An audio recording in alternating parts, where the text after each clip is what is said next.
This video from Sharp Help, we're taking a quick look at how to perform an initial clear on the XEA207 or 177 registers.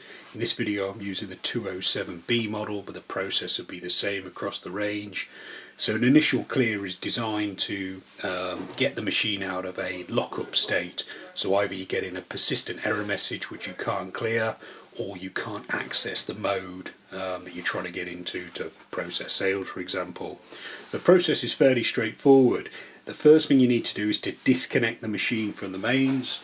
So simply unplug it from the mains and then press and hold down the 0 button here and the receipt feed button. When you've got both of those held down, you then plug the machine back in, release them, and you should get the select mode screen. From here, if you're just looking to get into the sales position, go to off mode, press TLNS, then press it again, and the machine will wake up, as it were, back in the reg position with a clerk logged in.